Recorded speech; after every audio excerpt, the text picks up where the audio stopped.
Hi, good evening. It's wonderful to see all of you here tonight at the CFA annual CFA Awards night. And I'm also very excited to discuss about the opportunities and future potential of public-private partnerships with our panelists.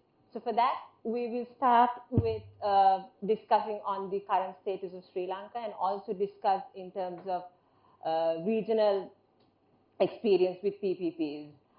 We will dive into specifics in terms of identification, designing, structuring, financing, regulations, contracts, which is very important in terms of implementing these mostly long-term projects that spans typically 25 to 30 or even more years. So the first 40 minutes we will be addressing these areas, and then we will get into the audience questions. So please do send in your questions through the app, and let's start our discussion. So I'd like to start our discussion with why PPPs. So in general, in definitions, what we've learned and known is that governments, because of their budget constraints, look at leveraging private sector expertise and investment. But there are numerous other reasons as well. I think in the last week, I saw World Bank has updated its climate toolkits for PPPs because PPPs are considered one of the most effective ways to handle Paris Agreement goals. So there are numerous reasons, and my first question I'd like to direct to you, Kushal, is in terms of why PPPs, the rationale behind of PPPs, and to discuss which context they are beneficial to an economy. Sure. Thanks. First of all, pleasure to be here. While the earlier speakers talked about PPPs and something was spoken about, let me just step back a little. What started as a replacement of government funding in 1992, a concept called PFI was initiated in UK by Margaret Thatcher.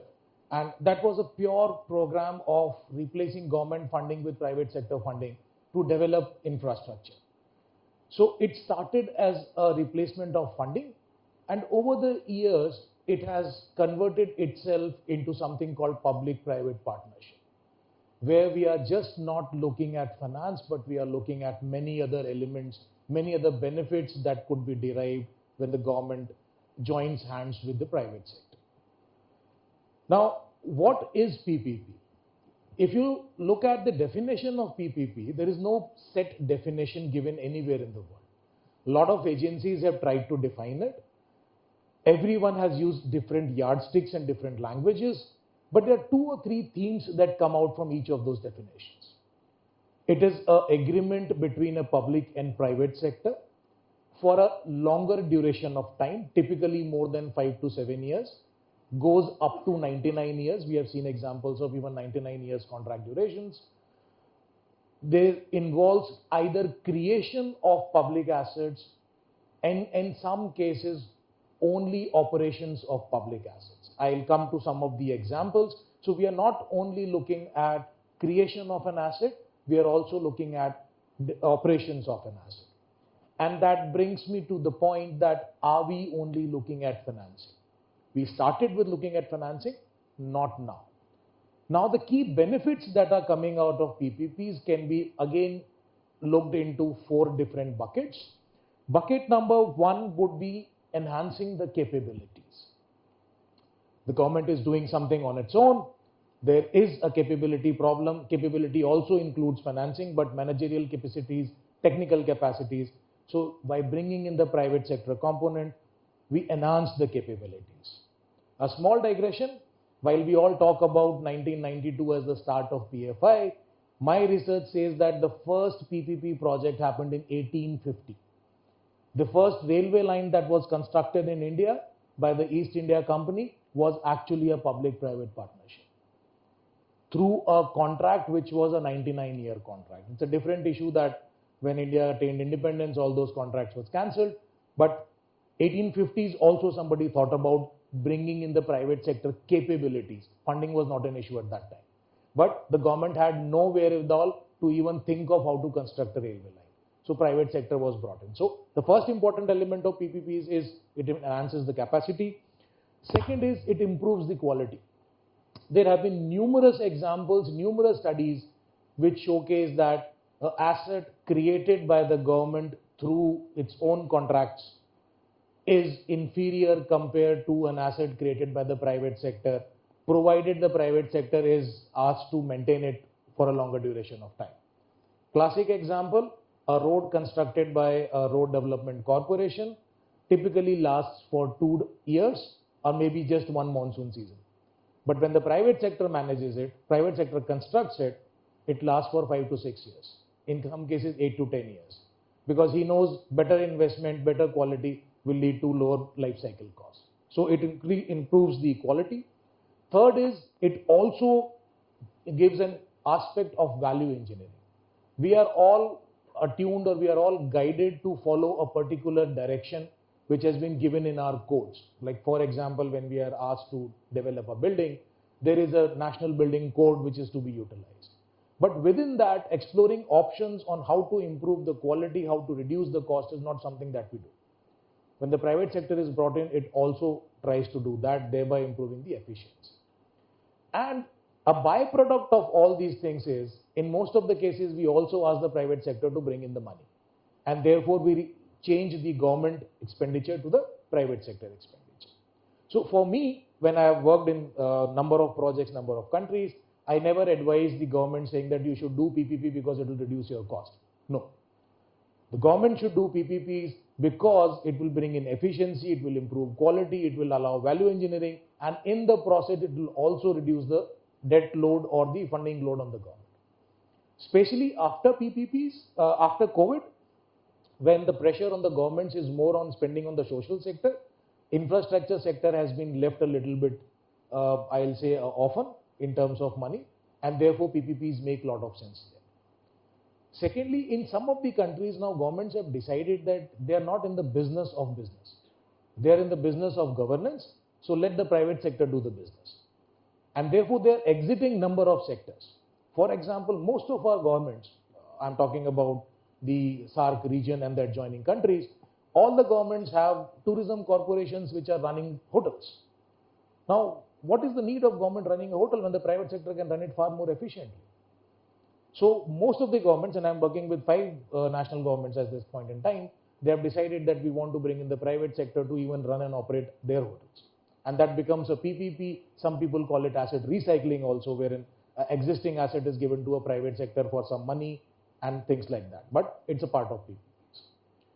Now, what is it that can be done on a PPP basis? There are 3 or 4 key aspects. If they are fulfilled, you can make any project a PPP project.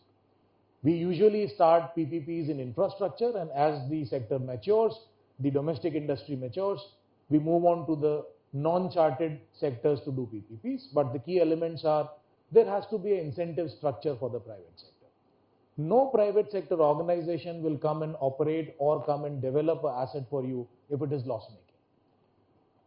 There has to be a mechanism to look at supernatural profits, but then there has to be an incentive mechanism where the private sector comes and makes money. The second is the government should retain control. If the government is not retaining control, it can be through a contract, it can be through regulations, it can be through other means, but retaining control over the asset to look at its operations and management, to look at what is being developed becomes very important. And third is optimal risk allocation. When we talk about PPPs, the general tendency is to put everything on the coat of the private sector, saying that he is responsible for A to Z and we are not responsible for anything. Many cases, that is the reason why PPPs fail. While Sri Lanka does not have an example of a failure in PPPs, other countries have large number of examples, and the key reason behind them is non-optimal allocation of risk. The principle for risk allocation is generally allocate a risk to a party which is capable of managing it. For example, the simplest form of PPPs that happens in the world is a toll road, wherein you ask the private sector to build a road and then collect toll revenue to recover the costs. Now, the private sector operator is not capable of inducing or reducing traffic from the highway. There are many other factors that actually bring in traffic to that. So putting the entire risk of traffic on the private sector operator is something that can lead to a failure. India learned it the hard way. They had 23 projects that failed within a year because of that vagary. So optimal risk allocation is something that we need to look forward to that. The last part is about funding. As I said, when we talk about private sector coming in, they bring in their own efficiencies for funding, and there are certain questions that probably will be discussed later on what can be done to enhance the funding environment. Generally, the feeling is that if we are completely dependent on foreign capital to develop infrastructure projects, we might be complicating ourselves a little bit, and therefore an optimal mix of domestic industry and foreign investors is something that makes the PPP spectrum or the PPP life cycle far more sweeter. Thanks. Thanks. So now let's look at a more local perspective. Still, as you really the PPP sector, I think way back dated from the 1990s, and you work with different stakeholders and seeing how they look at PPPs as well. My question to you is, what are the myths and realities of PPPs? Thank you again. I hope you can hear me. Good evening, everyone. PPPs can be quite misunderstood. And if I may elaborate on that point, to build on the PPP knowledge, I found it initially very important to set up a centralized PPP unit within the Board of Investment as far back as 1996. And I'm quite proud that the key team members of that unit, virtually all of them, had a finance background. I'll get to the legal background in a second. And I'm coming to your question, Binali. And when I wanted to hire a head for the PPP unit, I thought I must headhunt someone who's best at negotiating. Because fundamentally, a PPP contract is about, as Kushal mentioned, risk allocation, and negotiating becomes an important element. And then I had the experience in the past of working with Mr. Mano Nanakara, who was one of the pioneers when he was working at USAID in making our capital markets go scriptless. And I noticed that he was a very good negotiator. He was a CEO of a venture capital company, CFA Venture Fund, and I headhunted him and brought him on board, along with a few others who had primarily a SEMA background. So that was the financial aspect of it. Then I went to the then Attorney General and said, I don't think the AG's department can, on its own, devote the time and the energy to do the legal structuring, to complement the financial structuring. And I said, can you recommend a few young lawyers who can work alongside what was then called the Bureau of Infrastructure Investment?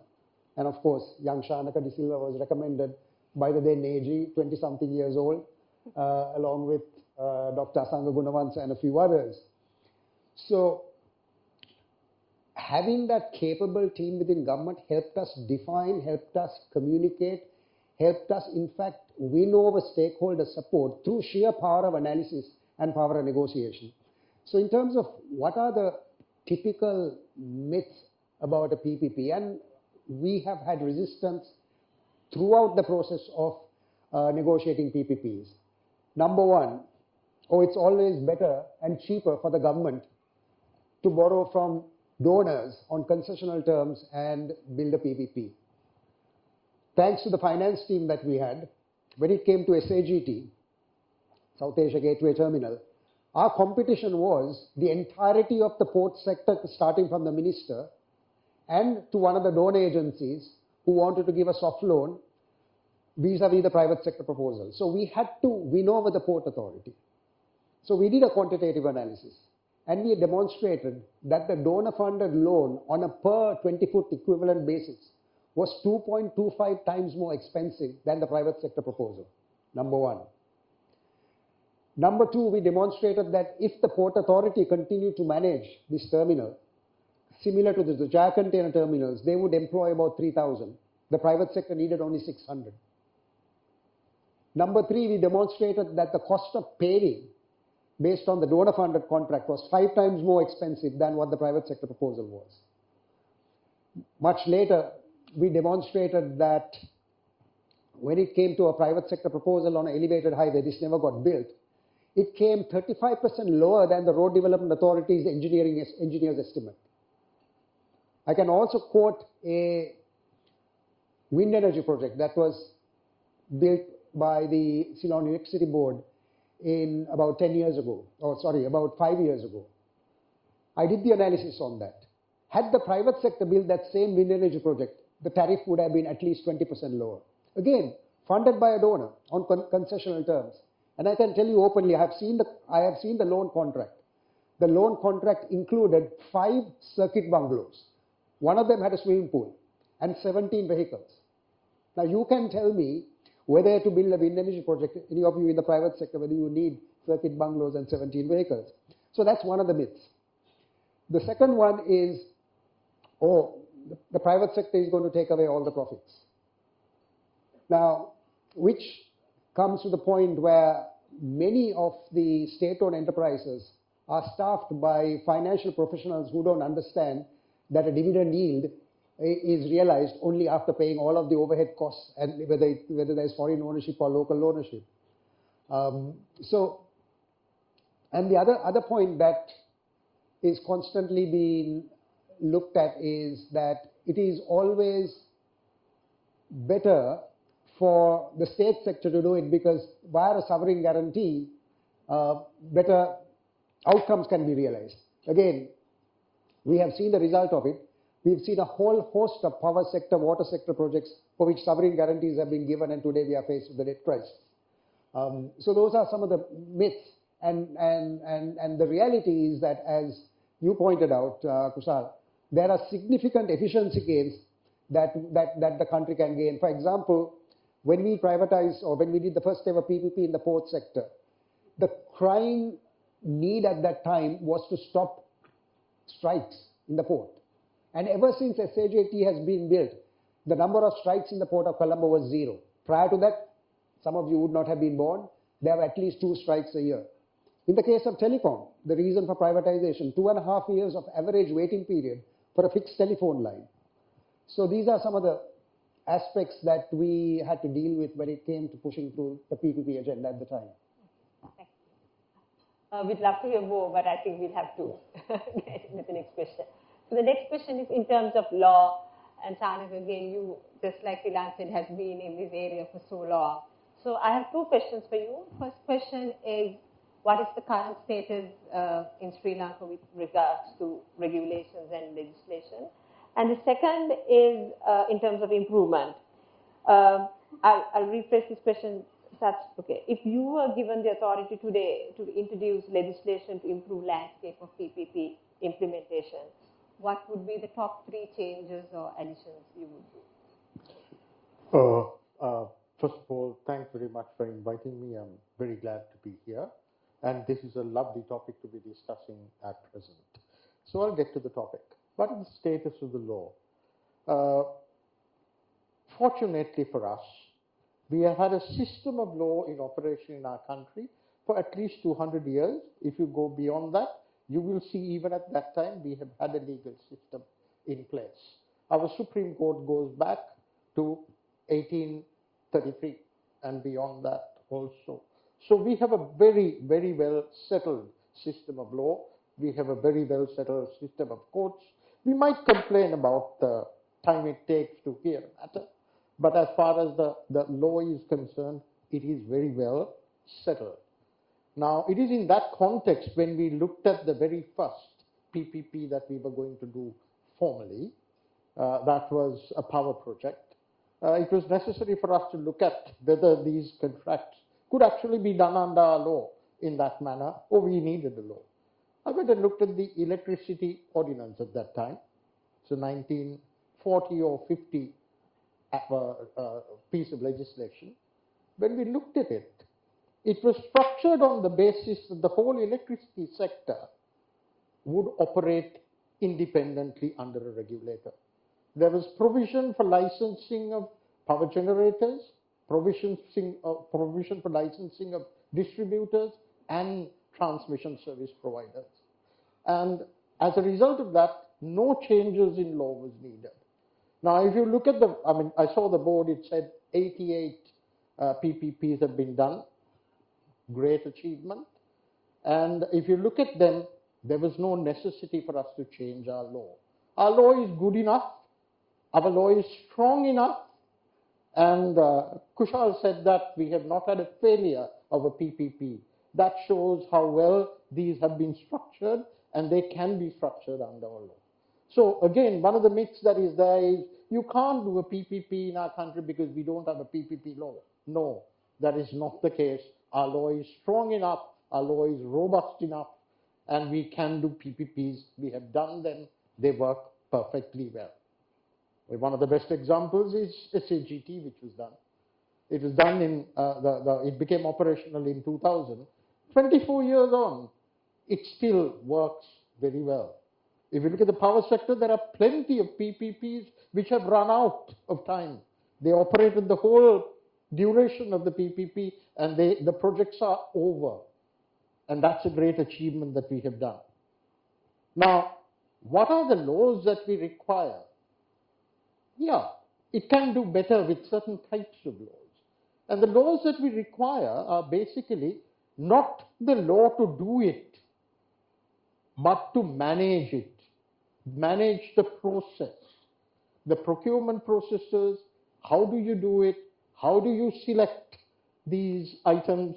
And more particularly, what do you do when unsolicited proposals come? Now, very often we get very excited when unsolicited proposals come. But that's a fact of life. It will come. And they're not necessarily bad. Some of them are extremely good proposals. Now, in that context, what do you need to do? What you need to do is have a system pursuant to which you could manage it properly. You could handle it properly and either select it to go forward or drop it. That is what we lack. We have the 1998 guidelines, rudimentary. We did a set of guidelines, I believe, in 2018. Very comprehensive, robust set of guidelines. I was also instrumental in drafting it. Unfortunately, they never got enacted. Now, if we are doing something, and if we need a PPP law, as some people say, that is the aspect that we need to be looking at. So the second part of the question, I believe I did answer as well. Thank you. So now we want to talk about, I think, the more very critical points of project identification, selection, preparation. I think these are very critical. And in the recent act on the public financial management, also it was addressed in terms of PPPs, in terms of selection criteria on these aspects as well. So Tilan, could you shed some light on these critical success factors and the latest development with regards to the act? And please, Kushal, Chanakal, please add your thoughts. Yes. As I mentioned when I previously spoke, one of the reasons why we saw considerable fiscal discipline was that virtually every line ministry involved in infrastructure thought that they could do PPPs on their own. So just to give you one example, the ministry of then what was called Megapolis wanted to do an LRT with Japanese funding. On top of that, 3 more LRTs on PPP basis. And then we had the Ministry of Power, a whole host of unsolicited and so-called government-to-government offers. And when we did an analysis on that, we noticed that the Ceylon Electricity Board would be faced with something in the order of $6 billion worth of contingent liabilities if all of those projects got built. Now, these have been approved by Cabinet. And when it came to LNG, for example, when in fact, particularly for a floating storage terminal, FSRU, there were 2 projects being negotiated when we could barely justify 1. So in order to address this, even 5 years back when I was chairman of the PPP agency and we were involved in drafting these guidelines, the World Bank and some of the other donors, IMF in particular, was pushing for what was called the public Finance Management Act. And finally, 5 years later, that has passed through Parliament. And it is fundamentally a good act that can potentially rein in rampant fiscal indiscipline and willy-nilly acceptance of whether it's solicited or unsolicited proposals by various line ministries and ministers. So what the Public Finance Management Act says that it creates what's called a public investment committee that would look at all types of public investment, whether it's from the consolidated fund to external resources or via PPP, and it creates a centralized evaluation body chaired by the Secretary of the Treasury with all of the key Director Generals of the Finance Ministry and the Chairman of the PPP agency involved ex officio. Now, it is to instill that sort of discipline that I have been advocating. Yes, there is no harm in the PPP guidelines being framed into a law. That's why we need a law. Ultimately, in a PPP, what really matters is not whether there is an overarching law or not, but are the group dynamics, the processes followed, as Chanaka was saying, and the negotiating process happening properly. And the negotiating process, which normally happens through a cabinet-appointed negotiating committee and what's called a project committee, has to be multidisciplinary. And when there is not enough sufficient definition and these group dynamics don't work, that's when you get a bad deal for the country. And there have been quite a few of these bad deals that have happened in the past. So what the Public Finance Management Act will do is that it will instill a considerable amount of discipline in terms of how the government picks various types of public investment and private investment infrastructure projects. And the new PPP law being drafted will also intertwine with the Public Investment Act so that there will be a degree of cohesion and coordination, which I think will be good for the country. Can I add something to that? See, Kilan was talking about selection of projects, but very, very important, or as important as selection of the project, is structuring the project. Structuring the project up front. Now, we must realize that if a PPP project is to function, there are certain aspects that have to be paid, where you have to pay attention to. Now, Kushal talked about handling risks. So risks, identification, risk allocation is very important, extremely important. I'll give you a simple example, right? Every budget, cigarettes go up in price. Why? Because the tax is imposed. But if you have a PPP, because the budget increases the tax, you can't change the price. Price is agreed. But there must be a mechanism in there to deal with that. Now, if you don't deal with that, then you're going to have a problem. So therefore, that structuring of the agreement, structuring of the transaction must be very precisely done. It's delicate, extremely delicate. Now, in that context, if you don't do it at the initial level, and if you structure it wrongly, you're either not going to have any bidders for the transaction, and we have had projects of that nature, right? Or you're going to have the wrong type of people coming and bidding for them. And believe me, they will bid at a higher price, but they will always negotiate with you and get the structure right or close to right. And then you have got a higher price and a changed risk profile. Now, on the other hand, if you structure it properly right at the beginning, you will get the better people coming in and you will get a better price for it. So structuring always takes with it a price factor.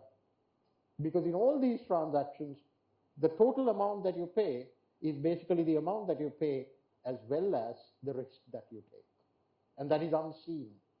So you really need to identify that and structure the project properly.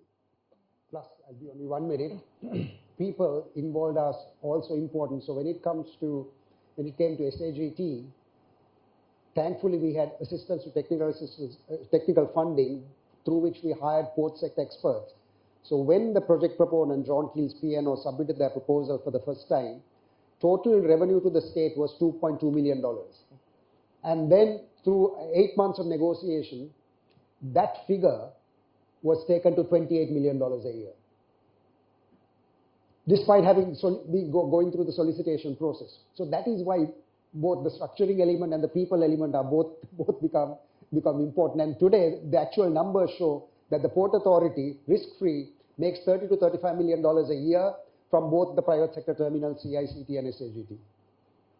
Now, again, there is a criticism that, well, we could have done better. Yes, Yes. but SAGT was the first transaction. The next transactions were done better. If you look at the power sector, the second, third, fourth transactions were far better, right? That's because you learn from it, you negotiate well, and you get a better transaction. But very correct, Thilan, to identify the people factor. In order to structure it properly, you require the relevant people there. You require the experts there. And it's a multidisciplinary task. So continuing on that, I'd like, Just 2 points I would like to make here while we talked about project structuring and project appraisal. I think in the context of Sri Lanka, what is more important for me, at least when I see it from outside in, is identification of projects. You can structure a project and appraise a project only when you have identified it. Typically, there are 2 approaches to identify projects. One is you define a countrywide program, and then based on that program, you tell the line ministries to identify projects that can be included in the program. Typical example is, if people would have read, there is a National Highway Development Program in India. So the tagline was, we will develop 40,000 kilometers of national highways. And then the line departments were told to identify the roads that could be updated. The other bottom-up approach could be individual officers of the department, they identify a project on their own and then write it to the department head, saying that this project can be taken up. And then the head of the department, collates all the information that comes in, adds it up and sends it to the cabinet saying that this is what we can do. So generally in context of Sri Lanka, where we have a deficit of infrastructure, where we require private sector to come in, both the approaches will have to be taken up, and depending on the sector, those approaches can be decided upon. The second element is also about negotiating the contract once you have selected. There is a cost-benefit analysis with negotiation. With negotiations, you get better offers, but then negotiations also are time-consuming. What they do is they limit your capability of doing more number of PPPs, because the number of people who can actually do good contract negotiations are limited. So if you have, let's say, a team of 50 people who is doing a contract negotiation, they cannot negotiate more than 5 contracts in a year. And therefore, your capacity to develop more and more PPPs is hindered by a lot. And therefore, when the governments and when the policy advisors are taking a view, we need to decide which type of contracts or which type of sectors we will negotiate, and which sectors the draft contract issued by us is cast in stone, no negotiations. That way, a call can be taken on whether to negotiate or not to negotiate. Like for example, in Philippines, every contract, irrespective of the size, is negotiated, whether it is a $1 million contract or a $50 million contract. Coming back to India, from where I come from, whether it is a 100 rupees engagement contract, or it is a $1 billion engagement, the government has a stated principle: a tender document or a concession agreement issued with the bid, they will not change a full stop and a comma also in that. No negotiations at all.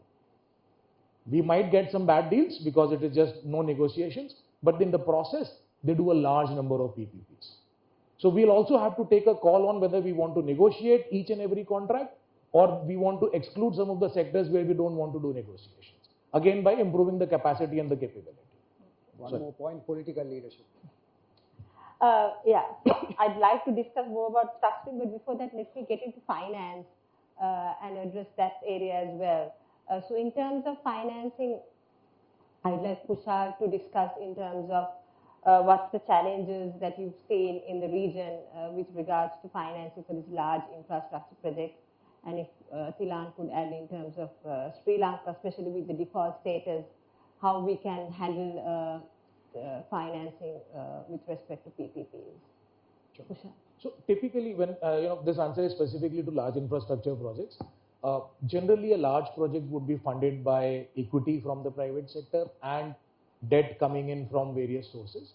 Now, if you look at the domestic market in Sri Lanka, the number of organizations that can invest a large amount of equity, a long-term equity, what we call it patience capital, with a tenure of 10, 15, 20 years, those number of organizations are limited and their capabilities are also limited. So we are dependent upon foreign investors. Similarly, when we talk about debt, the domestic market is small compared to the requirement. coupled with the fact that there is a significant asset liability mismatch in terms of the average tenure or the for a infrastructure project for a debt would be 15 to 20 years of requirement, because that is when it starts making decent amount of money. But the bank's asset maturity profile is usually 5 to 7 years, and therefore there is a asset liability mismatch, and banks are always shying to give a long-term capital. So these are the challenges. Some examples, obviously foreign capital can have. The central bank can bring in certain improvements. Like when this condition was being faced in India, the Reserve Bank of India came out with a scheme called 525. So they said, while your asset maturity profile is 5 years, we will allow you to recycle it for 5 times up to 5 years. So you can effectively give a loan of 18 to 20 years and still not face the asset liability mismatch. While very few opted for that, but it gave a confidence to the bankers that the Reserve Bank is behind them and Reserve Bank will support them if such kind of an eventuality arises. And now, while still the average maturity profile is 8 to 9 years in India, we are seeing loans of 18, 19, 20 years. But similar kind of support was not provided in other countries, and therefore the loans availability or the debt availability is still 8, 9, 10 years max. And there comes the other structured instruments. We have REITs, we have InvITs, we have infrastructure bonds. There are pros and cons attached to each one of them. If you talk about in the Philippines market, REITs or infrastructure bonds are not allowed for under construction projects, because the regulator feels that the risk or the default risk is much higher, and therefore these kind of bonds or these structured instruments are not allowed. Even in India, they are not allowed. And if you take the example of InvITs, 80% of the portfolio of an InvIT has to be operating assets. Only 20% of under construction assets are allowed. And that too with certain safeguards that only 6 months of construction is remaining and things like that. So it is a long drawn process. Funding infrastructure projects or creating an enabling funding environment for infrastructure projects cannot be done overnight. I believe some steps have already been taken on how to incentivize. I was looking at certain guidelines that the Colombo Stock Exchange has issued for infrastructure bonds. They are in the right direction, but obviously it will take some time to achieve what we are desiring for. Until that time, we'll have to look at foreign long-term capital providers to help us develop our assets. Can I add something to that? Now, what we saw in the initial projects was that the local market could not actually bear that. They were unfamiliar with the risk, and therefore most of the loan capital came from outside the country. But over time, that has changed. And if you look at what is happening now, particularly in the context of Sri Lanka's position, you find that the local banks are actually measuring up to the thing. They look at the risks, they understand the risks far better than a foreign lender. And in those circumstances, sometimes they're also willing to take a little bit of risk. They ask for lower amounts of security very often. And in those circumstances, in the more recent projects, they have actually come up with the whole amount of debt that was required, which I think is an excellent proposition. As to the extent to which they can do it, I'm not quite sure. Maybe they can borrow abroad and then on lend locally. There is provision for that if necessary. Central bank has allowed that in the past, particularly in the SME sector for a different type of projects.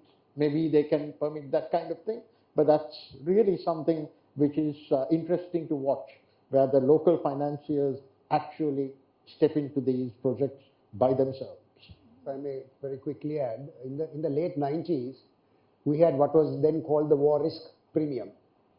And because of the paucity of long-term financing, a couple of the donors, ADB and World Bank, helped us create what was then called the Private Sector Infrastructure Development Company Limited, through which 12-year money was offered to qualifying PPP projects.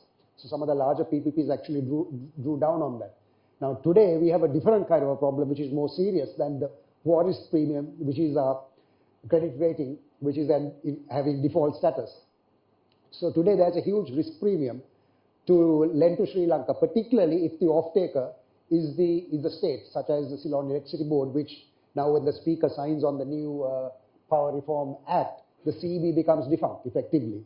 So you have a situation where until such time the unbundled legal entities are formulated and there's a specified time period within which that has to happen, these discos that would actually enter into power purchase contracts or the old ones get novated to would not have a credit profile.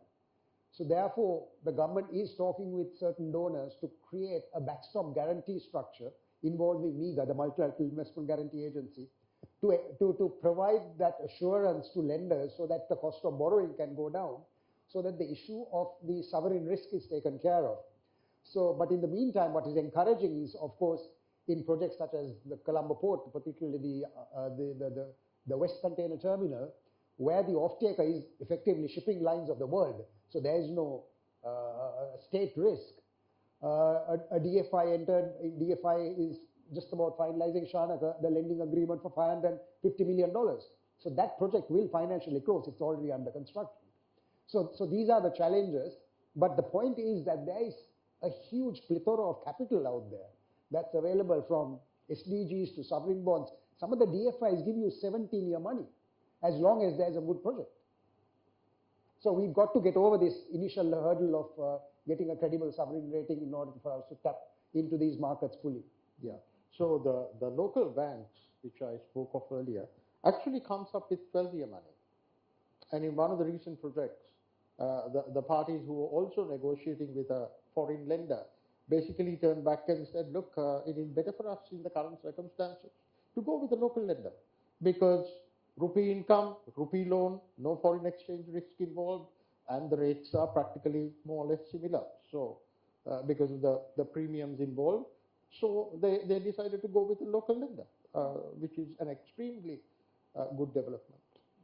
My next question is back into examples of the structuring of PPPs. Can you, Kushal, give us 2 examples of an unconventional sector example? Sure. It's a tough one, because I started believing that there is no unconventional sector. But let me just try. One is, we have all been used to creation of industrial estates. We have industrial development corporations which create industrial estates. Now we are seeing a marked change where private sector is getting involved in development of industrial estates. I'm actually working on 4 or 5 of them in India as well as outside India, where what is happening is there has been a sudden realization that in every industrial estate, there are certain core utilities that if they are provided at the whole industrial park level, the economics of scale works quite beautiful. Let me take an example of a bulk drug manufacturing facility or a bulk drug manufacturing park. Now, bulk drug manufacturing park is nothing but a lot of industries put together to create inputs that go into creation of medicine. Not actually medicine, but something that is the backstage of the medicines. It is called API, active pharmaceutical ingredient. So bulk drug park is nothing but creating APIs. And there is a huge requirement of heat, huge requirement of cold for that. So we have something called a heating system, something called a cooling system. So we are working on a couple of projects where the private sector is coming in, doing all the groundwork for the park. The land is given by the government free of cost, with some incentives like 1 rupee per square meter would be the lease rental, blah, blah, blah. But what is more important is there is a centralized heating system that has been created for the entire park. There is a centralized cooling system that is being created. There is a centralized central effluent treatment plant with zero liquid discharge that is being put in. Again, pharmaceuticals is a very, very polluting industry. So you need to have very high standards of environmental cleaning. Now, these 3 things, we did a cost-benefit analysis. If you do it per industry and if you do it for the entire plant, entire park area, there is a cost advantage of at least 45%. For example, for district heating system, you supply steam, compressed steam to the industries. So if you put up a boiler plant and then generate steam and use it, the typical cost is around, I'll say $100 per ton of steam. But the same if you get it through the centralized heating system, the cost is only $300 to $350 per ton. And that $300 per ton efficiency that you gain makes you far more competitive in the market. When I'm talking about in the market, I'm talking about international market. So this is something that is happening in number of places, wherein you're creating a PPP structure wherein the private sector comes in, develops the central facilities, operates and maintains those central facilities along with the trunk infrastructure, the other required things, and then runs it for 30, 40 years and then gives the entire park back to the government. And the government can then decide whether to bring in a new partner or to run it themselves. That is something that is happening new. Second aspect is about sewage treatment. While it is not new in the developing countries where sewage treatment plants on PPP basis are quite common, but in the developing countries, we are seeing number of municipalities, number of state governments picking up sewage treatment plants on PPP basis. Not only plants, but even the feeding pipelines, the rising trunks, the rising mains, the pumping stations, everything being developed on PPP basis with a new kind of a structure. It is not a user-pay structure because generally in developing countries, people are averse to pay sewage treatment charges. So the governments are structuring the projects on something which is called a hybrid annuity mode, wherein some part of the capital cost is given to the private sector during the construction period itself. Typically it ranges from 20 to 40% of the cost, and remaining cost is paid to him over a period of 15 to 17 years, subject to he meeting certain operating standards of the treatment plant. So it brings all the private sector efficiencies in construction, in operations, in maintenance, and leaves the private sector from the risk of collecting revenue from the users because there is a resistance to do that. So these are the two examples I would talk about when you talk about these examples. We have, I think, a very few minutes left for audience questions, and the audience questions are coming in. So this question is also to Kushal. Kushal mentioned how risk should be allocated optimally in a PPP. Looking at the highway toll example, he mentioned what is an example of an optimal structure? If you can briefly answer this. So what has happened, and it is all by trial and error. When we started doing toll projects, we said, look, this is the highway, you build it and you start collecting toll and give it back to us after 20 years. So the entire risk, the construction, the tolling and all risk was his. And there was no way of him knowing that when the road is completed, the users on that highway will even be willing to pay for that toll or not. There was no consistent data for it. There was an assumption that people have no other way to go, so therefore they will pay.